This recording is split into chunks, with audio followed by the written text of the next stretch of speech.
আজ সকালে ঘুম থেকে উঠেই হাঁসগুলা ছেড়ে নিচ্ছি। তো হাঁসগুলো ছেড়ে তারপর হাঁসের খাবার দিতে আসছি। হাঁসের কোনো খাবার নেই। আসসালামু আলাইকুম, আপনারা সবাই কেমন আছেন? আমিও আল্লাহর রহমতে ভালো আছি।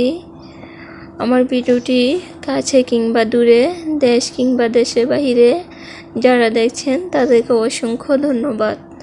তো এই যে হাঁসের বোলের ভিতরে কোনো আদার ছিল না, তো প্রথমত আমি পানি দিয়ে দিলাম আর এখন কুড়া নিয়ে দিচ্ছি একটা বাটিতে করে। যেহেতু বোল একসাথে সবগুলা দেওয়া যাবে না, তার জন্য একটা ছোট বাটি দিয়ে কিছু কিছু করে এনে রাখবো। তো এক বাটি কুড়া দিয়ে দিলাম আর এখন এক বাটি ধান দিয়ে দিব। তো এটা হাতে মেখে দিব, তারপর হাঁস খেতে সুবিধা হবে। তো প্রতিনিয়ত ভাতের মাড় দিই, হাতে মেখে তারপর দিয়ে, আর যেহেতু ভাতের মাড় নেই তার জন্য আর কি পানি দিয়ে মেখে দিচ্ছি। তো মা বলে ভাতের মাড়ে পুষ্টি নাকি আছে, তার জন্য ভাতের মাড় দিয়ে মেখে দেই হাঁসগুলোকে। তো এই যে মেখে দিলাম বাম হাতে, ডান হাতে তো আমার মোবাইল। তো আমার শিফা মা খাচ্ছে তরকারি দিয়ে, আর ওর জামাটা দুষ্টামি করে ময়লা করে রেখে ফেলেছে। তো এই যে রান্নার জন্য সব তরি তরকারি কেটে নিলাম। 3 জায়গায় তরি তরকারি, ফুলকপি দিয়ে একটা সবজি রান্না করব, আর ফুলকপি সিম আলু দিয়ে মাছ তরকারি রান্না করব। সবজিটা হচ্ছে আমার বাবার জন্য আর তরকারিটা হচ্ছে আমাদের জন্য। তো মাকে বলতাছি, মা সবজি দিয়ে ভাত খেতে পারি না, তরকারি রান্না করি একটা মাছ দিয়ে। বলতাছিল আচ্ছা ঠিক আছে রান্না করো।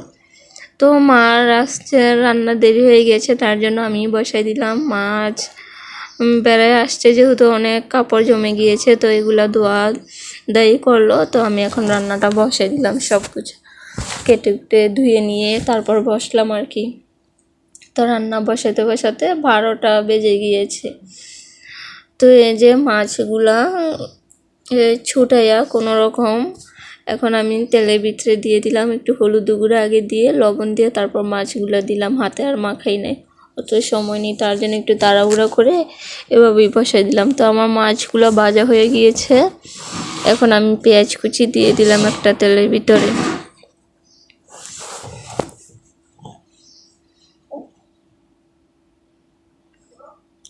আমার ইউটিউব চ্যানেলে যদি নতুন হয়ে থাকেন প্লিজ সাবস্ক্রাইব করে পাশে থাকবেন, আর পুরাতন আপু ভাইয়াদেরকে অসংখ্য ধন্যবাদ। তো আমার পেঁয়াজ কুচি ভাজা হয়ে গিয়েছে, এখন পরিমাণ মতো পানি দিয়ে দিলাম।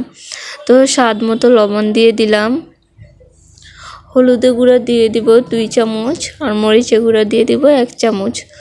তো মা বাবা ঝাল খেতে পারে না, বাবা তো তরকারি খাবেই না, তো মা ঝাল খেতে পারে না, তার জন্য মরিচের গুঁড়ো 1 চামচই দিব। মা ঝাল হলে তরকারি খায় না, তার জন্য কম ঝাল দিয়ে রান্না।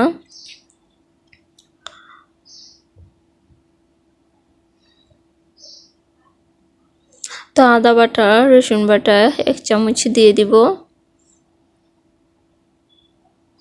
তো মশলাটা ভালোভাবে কষিয়ে নিব। দেখেন নতুন রাঁধুনির কি অবস্থা, মাছ ভাজা করতে গিয়ে কাঁটাই বের হয়ে গিয়েছে মাছ থেকে, আস্ত কাঁটা।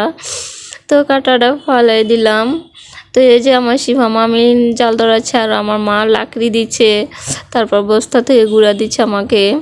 তো আমার শিফা মা সব কাজে আমার সাথে করতে চায়। তো মশলাটা কষানো হয়ে গিয়েছে, দিকে আলুটা আর কফির দাঁড়াটা দিয়ে এখন ভালোভাবে কষিয়ে নিব। তো এটাই সিদ্ধ হতে একটু বেশি সময় লাগে, তার জন্য এটা আগে হালকা সিদ্ধ করে নিলে ভালো হয় রান্না করতে। তো মার কাছ থেকেই শিখা, এভাবে ঢাকনা দিয়ে রেখে দিলে নাকি তাড়াতাড়ি হয়, তার জন্য এভাবেই রান্না করছি।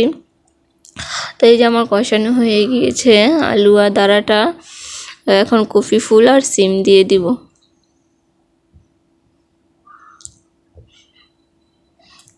আমার ভিডিওটি যদি ফেসবুক পেজ থেকে দেখে থাকেন ফলো দিয়ে পাশে থাকবেন।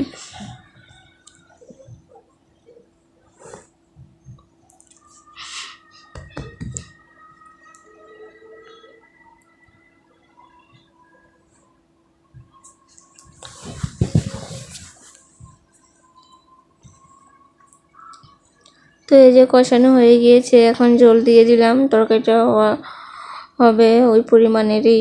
তো মা বলক এসে গিয়েছে, এখন মাছগুলো দিয়ে দিলাম। তো এই ট্যাংরা মাছগুলো খেতে একদম ভালো লাগে না, দেশি ট্যাংরা হলে খুবই ভালো লাগে খেতে। এগুলো মনে হচ্ছে নদী নাকি চাষের, বলতে পারি না, তো বড় বড় এই জন্য।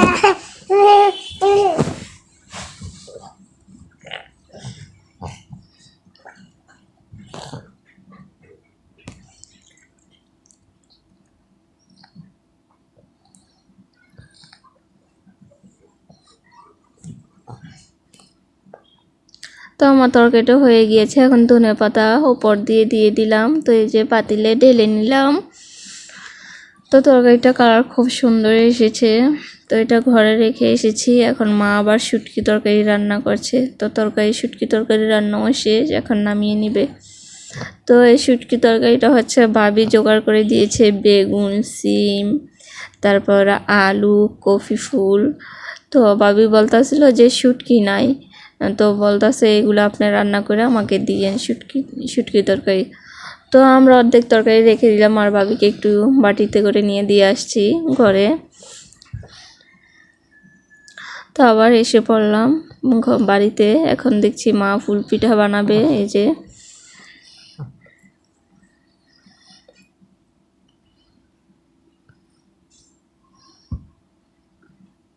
তো আমার ভিডিওটি কেমন লেগেছে সবাই কমেন্ট করে জানাবেন। আল্লাহ হাফেজ।